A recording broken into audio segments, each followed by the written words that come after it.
What's up? What's a hero to you? Is it somebody who wears this? Is it somebody who acts in these? Is it basically the episode of Hacksaw Ridge? Oh yeah, that's the episode.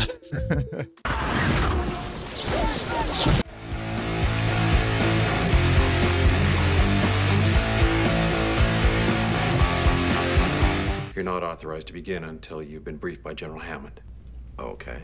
What's up, everybody? Welcome back to Avocast Studios. I'm your host, Sir Stormjud. Hopefully, I rambled a lot. So this episode, I want to do it respectfully. That's why I'm wearing this kind of whatnot. Also, no, I'm actually higher ranking than this. It's just the last time I was able to actually wear this and like gave a shit. But during that time where I was wearing this, and I was actually proud to wear this, I watched a lot of this. That's the whole Hathor incident, which she's asked me never to discuss. You really fall in love with certain characters, and this episode is basically, it's framed around what is journalism, because nobody can actually see what's going on down there. We're season 7. We're really deep. We're almost to the end of the whole entire series. The whole entire thing is framed around a journalist trying to see what's actually going on, and he wants like the raw details. He wants to be like the war photojournalist and whatnot, and he's really good at his job.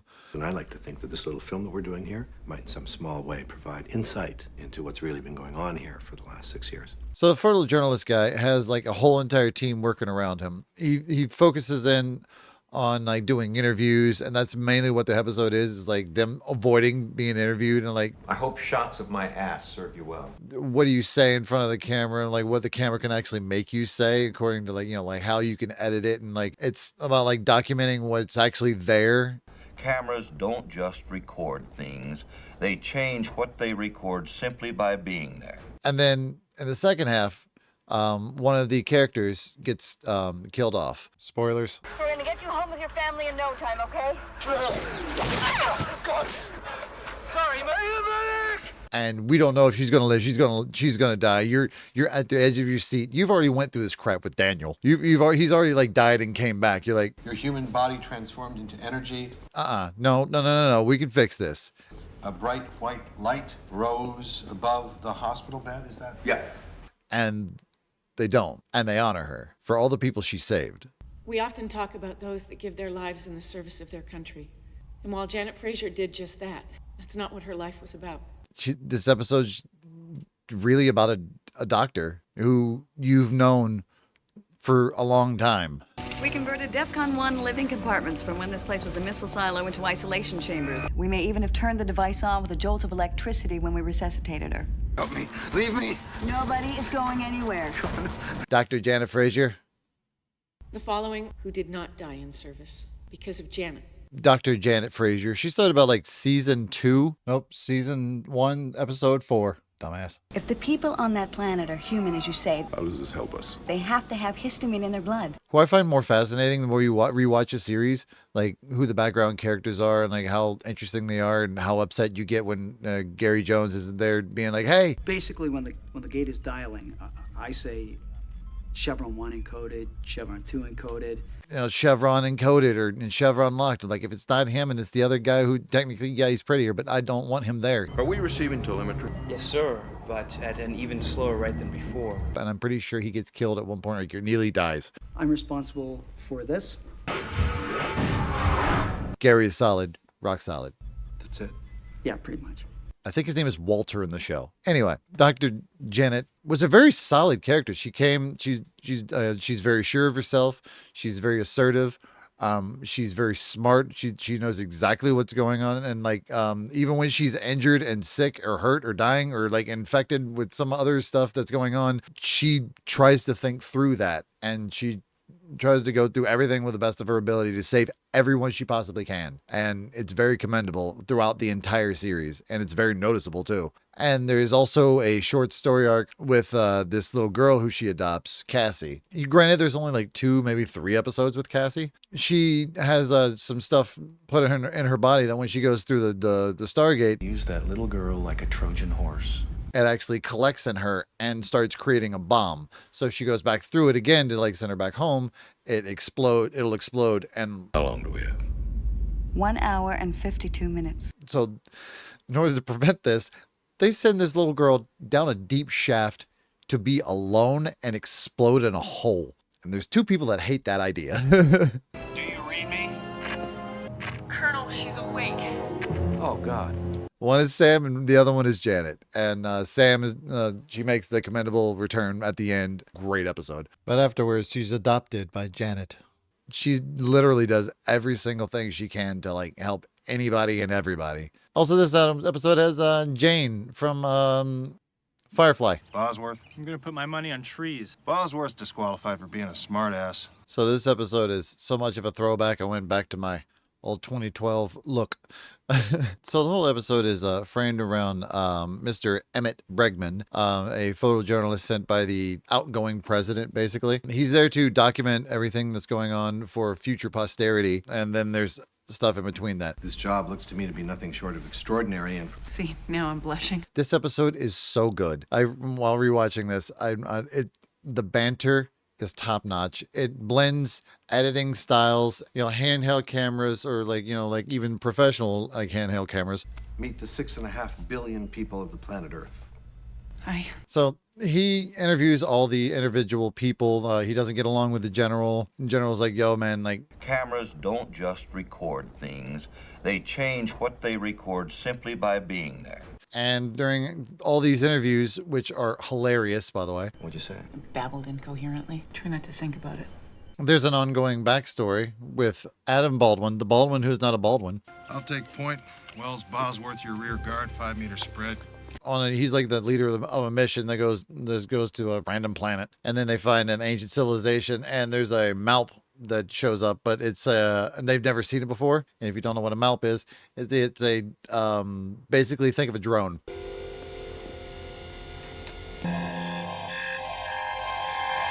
Okay, so what does he look like? So they come across as like this like drone. They don't know why it's there, but it's like an ancient civilization. So they shoot at it. And then it collapses, and then they take it back, and then Sam starts messing with it, and it turns out, oh my God, it's a Goa'uld thing. You ever seen anything like this? I have not. They're the ones that built it because they got the idea from us. There used to be like whole plot lines where like the enemy was defeated just by closing the iris, and then like they're just like hum, hum, hum. So now they're doing probes apparently. The whole entire thing at the end of part 1, Janet is called to action. So we're left on that cliffhanger. Yeah, I never know what's next. You just you try and keep your head on straight. Excuse me, ma'am. You're required in the ready room immediately. If you've ever been a really big fan of this show, you will notice that every year they would come up with an episode that was basically guess this is what happened this year. Is like a weird montage episode. They've already gotten to the point where like they understand the meta jokes. This photojournalist has to piece it all together, and he's like, what the hell? What are you people all talking about? I don't understand any of this. Why is this guy just staring at me? Look, I want to ask you, just let me ask you this. Where are you going? The documentarian in the episode, he starts off as like, they don't really want to be around him because like camera crews and the whole craze of reality TV shows was in full effect. Yeah, like that went away. And they're all like, we don't really want to do this kind of reality TV, bullshit. We don't want to do that. Yeah, we did have a bad experience with a TV crew last year. The Prometheus incident. He turns on his charm. Tara Rothery, aka Janet, she falls for it the most. And you think like, hey, maybe there's a potential there for, like that. Are you flirting with me? Well. And then it cuts to the next episode. Everybody keeps talking about somebody is passed away, and like they're crying about it, but they won't tell you who it is until it's like 30 minutes into the goddamn episode. And you're like, oh, tell me who? No, I know that at least one person was injured back there. Shut that damn thing off! Also, maybe another guy, maybe Alec, or maybe Adam. I don't know. He never gets mentioned again. But there's another character that Jen is trying to save.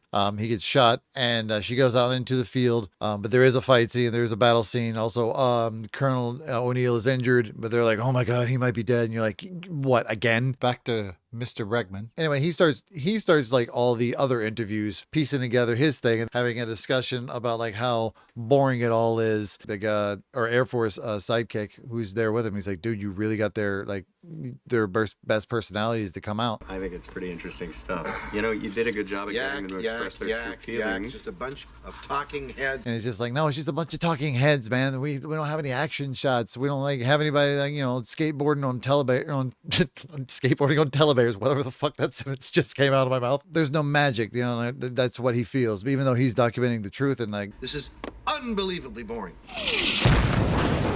Also, Mr. Woolsey is presented in this episode, and he's a real dick. I will have you jailed. You fire me, you throw me in jail, you do what you want. Eventually, he does come around. If you continue to watch Atlantis, he becomes like the leader for a while, and he's actually pretty good. Hollow Doc, what's up? Within an interpersonal story, it's very powerful to see like when you take away a character that like, what are you talking about? Like, that character's always there. That's also the kind of the point. I think the reason we all manage to persevere is because we feel that we're on the brink of understanding so much more. But this is more about like saying that like, no, it's like it's a living, breathing world. She would always be there. How we fit into the grand scheme of things. At the same time, like the show takes itself seriously, it doesn't take itself seriously, but when it gets to these episodes, you're like, oh shit, like you did some like actual emoting, like, and just like seeing the characters like actually take that pain and like run with it, and I'm like, wow, okay.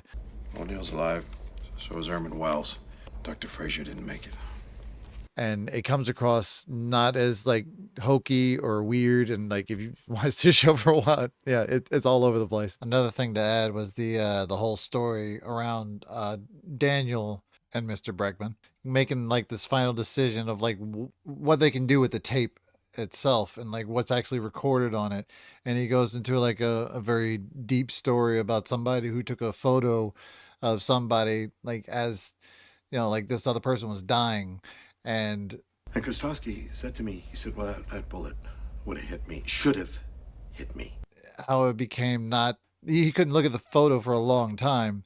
And then after something like not for 25 years, 20 years later, he looked at that photo again and saw it as like that he hadn't accidentally taken a picture. Not as a picture of somebody dying, but as of somebody of a man dying, saving him. It was of a man saving his life.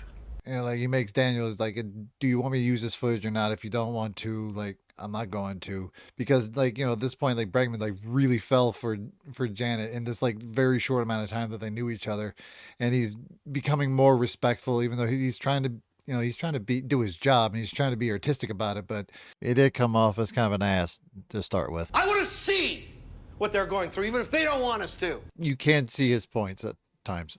Nothing is worse for a free society than a press that is in service to the... Everybody's pushing back and, to the military and the politicians. It was nice to have Daniel make the decision, I guess. Shut it up! Shut it up! I don't want her to see me die! I'm not going to use it. I don't know. It was a nice touch. I liked it. I want you to. There's no real catharsis because she's just gone. And then they have a memorial service. Nothing ever seems like it's enough. They deserve more. But they do a decent send off for her. Like he says, it feels like it's never enough when you send people home. You gotta like write home the letters. As the general says, people die all the time, and like what the fuck do I say? Because like I can't tell them what they do, and that still goes on. And he's just like, well, this is something more. This is something more. Thank you, sir. I don't like how it ends. I'll be honest. I hope shots of my ass serve you well. I don't like how it just ends with like Colonel O'Neill about to do an interview and just like, okay, let's go. Even though like the whole entire time he's like trying to get away from like not doing the interviews and like him actually doing it. But I'm like, just say Mary Steenburgen again. I don't care. Okay. I mean, it makes sense thematically and all that, but like at the same time, I get weird flashbacks of the Enterprise did that last episode with Archer giving the speech and like they just pause it midway and they're like, oh, well. Also, Senator Kinsey is in this episode, a man you love to hate. Slander is a serious offense. Yes, so I hear. Because Janet's been there like since like the early days, so her to actually go getting killed off, like not even like a season finale episode. Like we still got there's like 3 episodes. Oh, that's when they get like find the lost city and like Anubis and all that crazy stuff goes down. rambly insert here. At the end of the episode, that Simmons does survive due to Janet saving him. His wife has the baby, and then they name it after her. So it's a really sweet moment to continue her legacy. What's her name? Janet. That's nice. There's no like actual other aliens in this one. There's no like time travel. It's all in the editing and all in the dialogue. It's what it's about, but it's not what it's about. It's also kind of like a Hunter S. Thompson thing where it eventually tells you what it's about, and then when you get there, you're like, oh, fuck, okay. How long before one of us starts raving and jabbering at this boy? That was a crazy trip. I don't know why we needed that side tangent, but sure, whatever. One final thing. There's something that I once wrote, but it seems pertinent. To the fallen, to the brothers in arms, may we have loved you close, or we have never met. To you, the first drink. May they taste it in our hearts and get plastered in heaven. Thank you so much for watching. Please be safe out there, and go be beautiful and excellent whatever you do. Later. I hope shots of my ass serve you well.